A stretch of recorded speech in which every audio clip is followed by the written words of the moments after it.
नमस्कार दोस्तों, हम फिर से लेकर आ चुके हैं आप लोगों के लिए सुबह की सभी ताज़ा और बड़ी ख़बरें।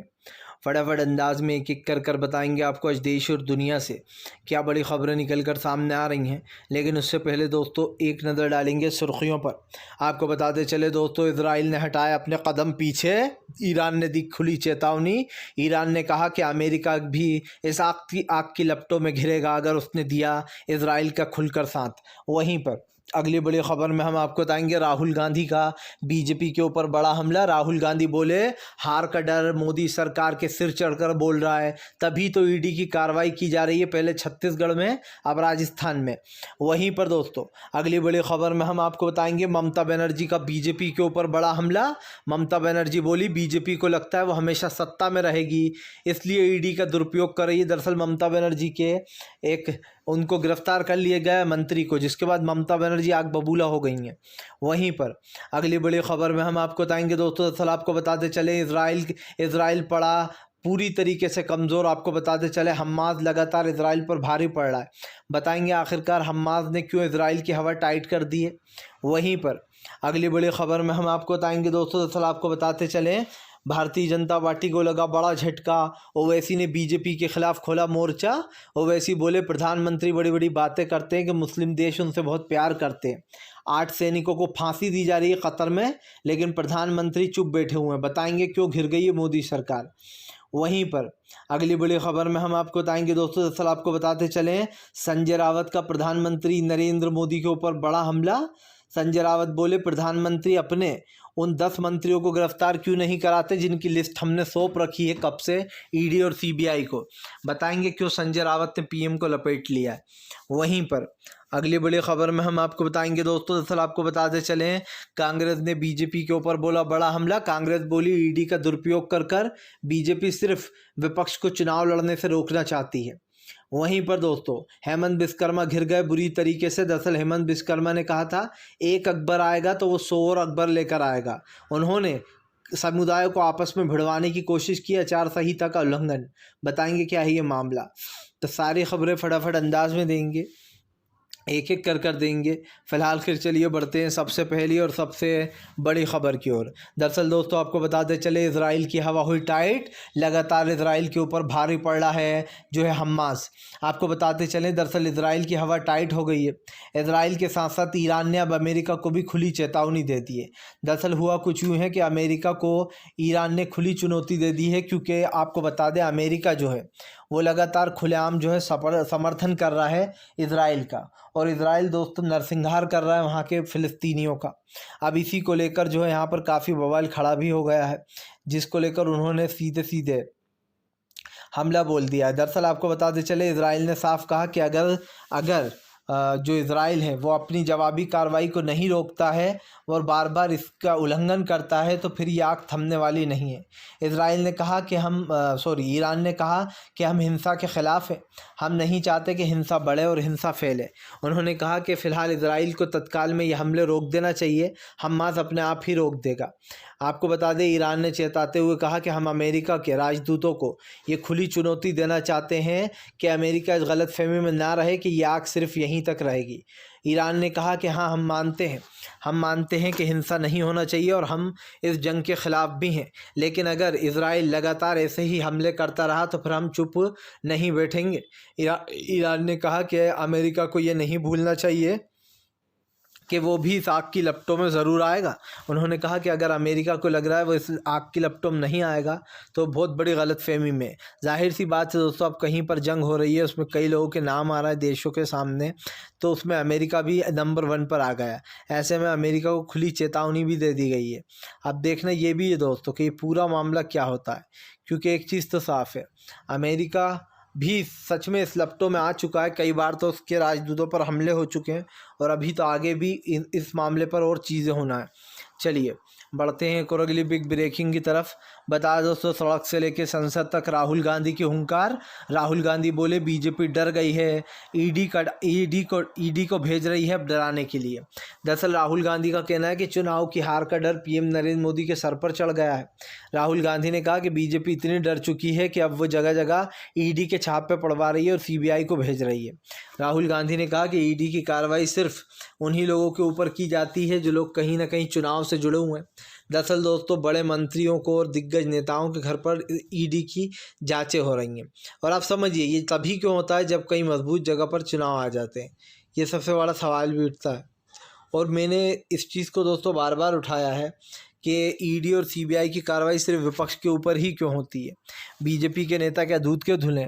अब राहुल गांधी ने बीजेपी को लपेटे में लेते हुए कहा कि फिलहाल अशोक गहलोत और उनके मंत्रियों के घर पर जो ईडी ने छापे मारे हैं वो दुर्भाग्यपूर्ण है। राहुल गांधी ने कहा कि हमें इस चीज़ को नहीं भूलना चाहिए कि लोग हमें हमारे काम से जानते हो। और ऐसे में दोस्तों आप समझिए, राहुल ने कहा कि फ़िलहाल दरअसल बीजेपी खुद तो कुछ काम करती नहीं है। अब जनता जो है यहाँ पर काम के बल पर वोट देती है तो बीजेपी को ये बर्दाश्त नहीं है। इसीलिए बीजेपी उन नेताओं को उठाने के लिए दोस्तों झूठे ईडी के आरोप लगा देती है और उनको फंसाने का काम करती है। राहुल गांधी ने साफ कहा कि फ़िलहाल ये सब कुछ बीजेपी का ही किया कराया है, उसकी ही चाल है ये जो सब कुछ हो रहा है। अब दोस्तों राहुल गांधी की इस बात में कितना दम है ये तो आने वाला वक्त बता ही देगा। लेकिन एक चीज़ तो साफ़ हो चुकी है कि राहुल गांधी ने वो मुद्दा उठा लिया है जो इस देश का सबसे बड़ा मुद्दा है। और वो मुद्दा क्या है दोस्तों? वो मुद्दा यही है कि बीजेपी जिस तरीके के कारनामे कर रही है उसको लेकर कहीं ना कहीं लोगों को गुस्सा भी दिखाई दे रहा है। प्रधानमंत्री मोदी पर राहुल भारी भी पड़ रहा है फिलहाल। चलिए बढ़ते हैं एक और अगली बिग ब्रेकिंग की तरफ। बता दोस्तों अगली जो बड़ी खबर निकल कर आ रही है, प्रधानमंत्री नरेंद्र मोदी के ऊपर जमकर गरजे राहुल गांधी। राहुल गांधी ने प्रधानमंत्री को जमकर धोया। दरअसल आपको बता दें दोस्तों, क्या इस चीज़ को जो प्रधानमंत्री हैं उसको लेकर अब चीज़ें साफ़ हो चुकी हैं। ये जितनी भी कार्रवाइयाँ हो रही थी उसको लेकर सरकार की नीतियाँ भी सामने आ गई हैं। और ऐसे में अब सरकार पर सवाल उठने लगे हैं कि आखिरकार ये क्यों हो रहा है। आपको बताते चलें, अब जो है इसके ख़िलाफ़ जगह जगह पर वो भी निकाली जा रही हैं मोर्चे, क्योंकि मोदी सरकार पूरी तरीके से फेल हो चुकी है। हर मुद्दा बीजेपी के ख़िलाफ़ जा रहा है फ़िलहाल, ये बात तो साफ़ हो चुकी है। चलिए बढ़ते हैं एक और अगली बिग ब्रेकिंग की तरफ। बता दोस्तों अगली जो बड़ी खबर निकल कर आ रही है, असदुद्दीन ओवैसी का प्रधानमंत्री नरेंद्र मोदी के ऊपर बड़ा हमला। ओवैसी बोले प्रधानमंत्री बड़ी बड़ी बातें करते हैं कि मुस्लिम देश उनसे बहुत प्यार करते हैं, उनकी हर बात मानते हैं, तो प्रधानमंत्री हमारे 8 पूर्व सैनिकों को बचा कर क्यों नहीं ला रहा है। दरअसल आपको बताते चले दोस्तों, कतर में हमारे देश के 8 पूर्व सैनिकों को सज़ा सुनाई गई है, सज़ाए मौत। आपको बताता चलूँ, कतर एक सबसे मजबूत देशों में गिना जाता है, जबकि कतर एक बहुत छोटा देश है। लेकिन उसके बाद भी कतर के ख़िलाफ़ कोई बोलना पसंद नहीं करता, ना बोल पाता है। इसका रीज़न क्या है? क्योंकि आपको बता दें दोस्तों, कतर के पास सबसे ज़्यादा गैस है और ऐसे में कतर के जो प्रधानमंत्री वहाँ के, उनके पास गैस चेम्बर बना रखा उन लोगों ने। और आप समझ सकते हैं कि वहाँ पर यही सबसे बड़ा पॉइंट है, इसको कभी नहीं निकलना चाहिए। इसी को लेकर जो यहाँ पर बीजेपी घिरी हुई है और इन सवाल भी उठ रहे हैं कि आखिरकार कतर के वो जो 8 लोग हैं दोस्तों, जिन पर प्रधानमंत्री बार बार कहते रहते हैं कि विदेशी मुझे बहुत प्यार करते हैं, मुस्लिम देश।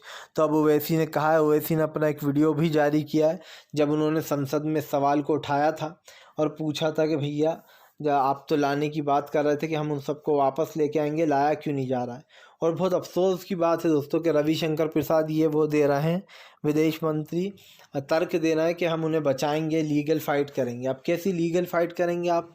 और उनके ऊपर जो आरोप लगे हैं दोस्तों, वो इन्फॉर्मेशन लीक करने के लगे हैं कि वो इजराइल के को लीक करके इन्फॉर्मेशन देते हैं। सवाल वही है, वो लोगों की जान ख़तरे में है, अब वो बचते हैं यानी ये तो आने वाला वक्त ही बताएगा। लेकिन बीजेपी को पूरे विपक्ष ने घेर लिया इस मुद्दे पर कि हमारे देश के 8 सैनिकों को जो यहाँ पर फांसी दी जाएगी। और ये देखा जाए तो बहुत बड़ा मुद्दा भी है दोस्तों, कोई छोटा मोटा मुद्दा तो है नहीं फ़िलहाल। चलिए बढ़ते हैं एक और अगली बिग ब्रेकिंग की तरफ। बता दोस्तों अगली जो बड़ी खबर निकल कर आ रही है, हमास के आगे थर थर काँपा इजराइल। इजराइल की बोलती हुई बंद। इजराइल का नेतन्याहू ने युद्ध भी रोक दिया था। आपको बताते चले, दरअसल अब पूरी तरीके से हमास खुलकर सामने आ गया। हमास की सुरंगें इजराइल को लगातार परेशान कर रही हैं। इजराइल का हमला ना करने का कारण एक ही है दोस्तों कि यहाँ पर इजराइल की सुरंगें बहुत है और ऐसे में अगर वो इजराइल की सुरंग तक आया तो फिर आप समझ सकते हो कि क्या होगा। इज़राइल तक अगर कोई आ भी जाए ना दोस्तों तो उसकी सुरंगों में नहीं जा सकता है, क्योंकि अगर इज़राइल के लोगों ने ऐसा किया दोस्तों हम्मास के साथ, तो हम्मास के आतंकवादी इन्हें मार डालेंगे। और ये साफ दिखाई भी दे रहा है कि अब यहाँ पर काफ़ी चीज़ें चल रही हैं। और हम्मास को लेकर एक मैंने पहले भी कहा था कि हम्मास और उसमें इज़राइल में, इन दोनों में दोस्तों बात नहीं बन पाई। और मुझे तो ऐसा लगता था कि फ़िलहाल रुकना चाहिए हिंसा, क्योंकि कहीं ना कहीं ये चीज़ अच्छी नहीं लगती है। एक साथ लड़ो आप, उस चीज़ को क्या जस्टिफाई कर ही नहीं सकते आप और हम मिलकर। फ़िलहाल चलिए बढ़ते हैं एक और अगली बिग ब्रेकिंग की तरफ। बता दोस्तों अगली जो बड़ी खबर निकल कर आ रही, ममता बनर्जी हुई आग बबूला। ममता बनर्जी बोली सिर्फ विपक्ष को डराने और धमकाने की कोशिश की जा रही है। एक बात तो ऐसी बोल दी ममता बनर्जी ने जिसको सुनकर सब हैरान हो गए।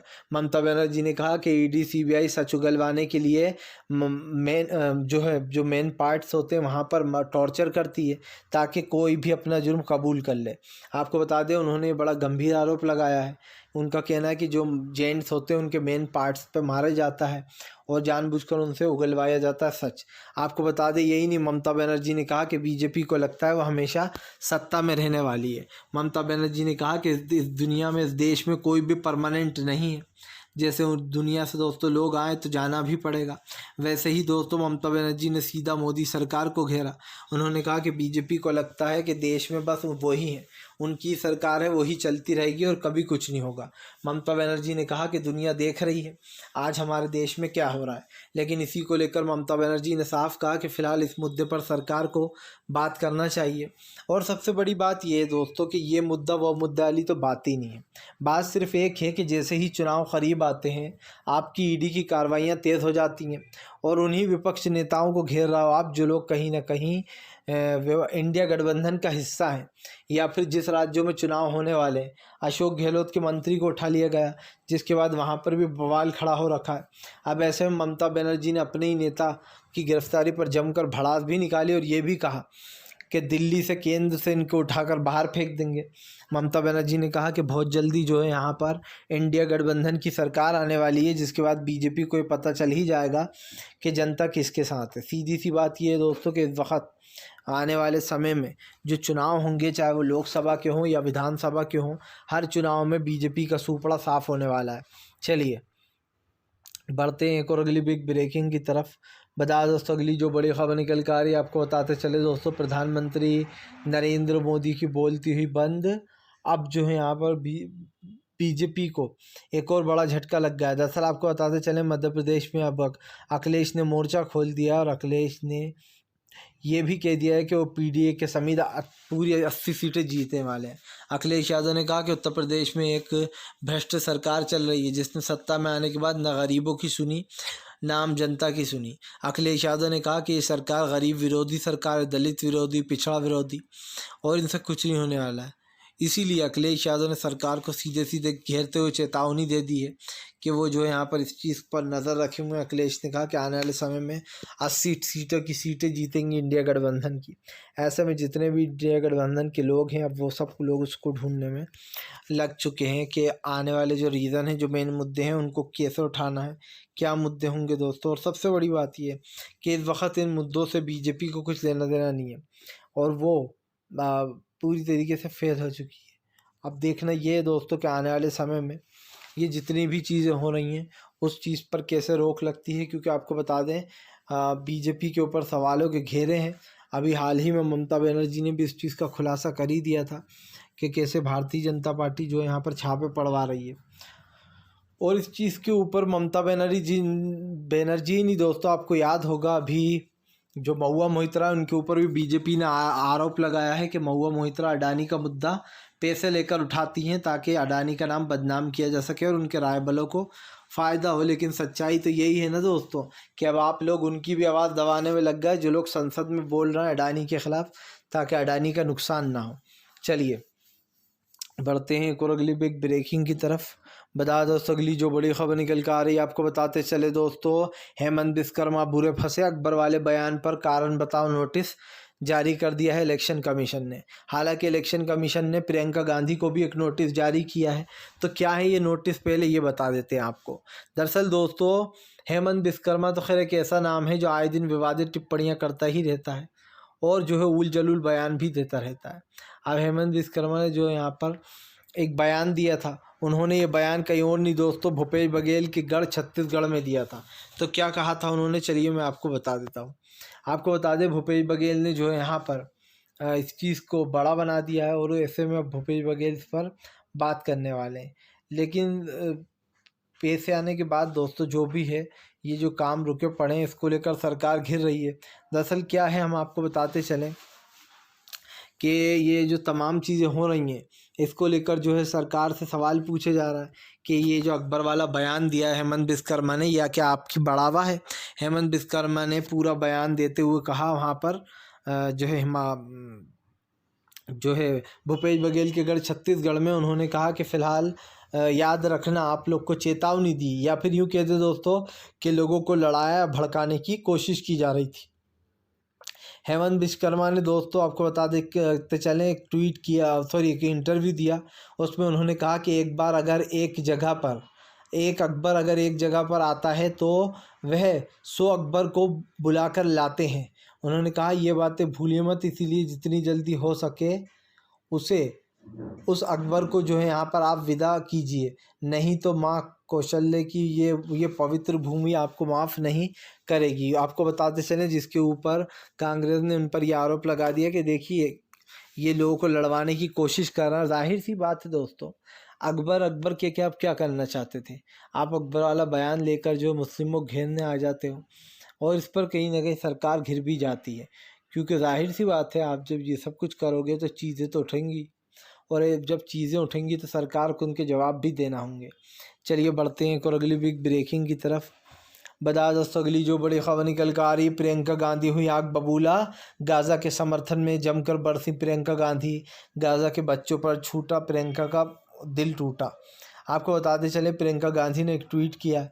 प्रियंका गांधी ने कहा है कि फ़िलहाल हम शाम तक मिलेंगे। ऐसे में दोस्तों प्रियंका गांधी जो है, उन्होंने पूरी तरीके से घेर लिया है। शाम तक मिलेंगे का मतलब समझिए कि जो लोग कहते हैं शाम तक मिलेंगे, हम इस जंग को रुकवा देंगे, वो सिर्फ बातें ही करते रहते हैं। प्रियंका गांधी ने दोस्तों एक लंबा चौड़ा पोस्ट लिखते हुए कहा कि यहाँ पर जो चीज़ें हो रही हैं उसको, यानी कि प्रियंका गांधी ने जो गाज़ा में हो रही हैं, गाज़ा में उन्होंने कहा कि 3000 बच्चों की मौत पर जमकर भड़की प्रियंका गांधी। उन्होंने लिखा, गाज़ा में 7000 मनुष्य की हत्या के बाद भी रक्तपात को हिंसा का दौर थमा नहीं। उन्होंने कहा 7000 लोगों में से 3000 मासूम बच्चे थे। कोई ऐसा अंतर्राष्ट्रीय कानून नहीं जिसे कुचला ना गया हो, और कोई ऐसी मर्यादा नहीं जिसे तार-तार ना किया गया हो। कोई ऐसा फ़ायदा नहीं जिसकी उन्होंने कहा कोई ऐसा फ़ायदा नहीं है जिसके लिए इसको रोका नहीं जा रहा है। तो आपको बताते चलें, उन्होंने कहा कि फ़िलहाल यहाँ पर जिस मनुष्य की धज्जियाँ उड़ाई जा रही हैं, मनुष्य के सामूहिक चेतना और कितनी जान चली गई। उन्होंने कहा कि फ़िलहाल ये जितनी भी जानें जा रही हैं, इसको लेकर सरकारें घिरी हुई हैं। मतलब वहाँ पर प्रियंका गांधी ने कहा कोई ऐसी चीज़ नहीं जिस कानून को कुचला नहीं गया हो, जिस चीज़ को माना नहीं गया हो। उन्होंने कहा कि वहाँ पर लोगों को मारा जा रहा है, और ये बहुत ही गलत बात है। आपको बता दें, अब खुलकर जो है यहाँ पर समर्थन भी आ गया है।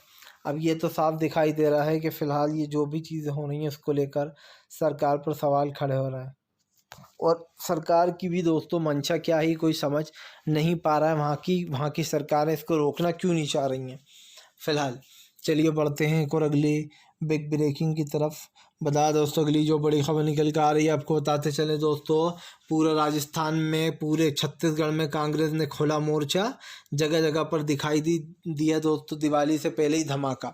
दरअसल आपको बताते चले, अशोक गहलोत के घर पर ईडी का नोटिस भेजकर उनके बेटे को फंस गई है बीजेपी। यही नहीं, वहाँ पर जो ज़मीनों को बर्बाद किया गया, जिन चीज़ों को आग लगाया गया, उन चीज़ों के ऊपर भी घिरी हुई है। और एक चीज़ तो साफ दिखाई दे रही है, ये जो भी कुछ हो रहा है दोस्तों, इसके पीछे सरकार की नीतियां हैं। सरकार ने अशोक गहलोत के ऊपर छापे मारे, अशोक गहलोत के अलावा और भी जो उनके मंत्री हैं उनके ऊपर छापे पड़े, और अब ये साफ़ हो गया है दोस्तों कि फ़िलहाल जो आदमी झूठे आरोप लगाता है वही कहीं ना कहीं इस तरीके के काम करवाते हैं। फ़िलहाल हम तो यही कहेंगे कि अगर आपको हमारा वीडियो अच्छा लगे तो इसको लाइक कीजिए, चैनल पर पहली बार आए सब्सक्राइब कीजिए, ताकि ऐसे वीडियो आपको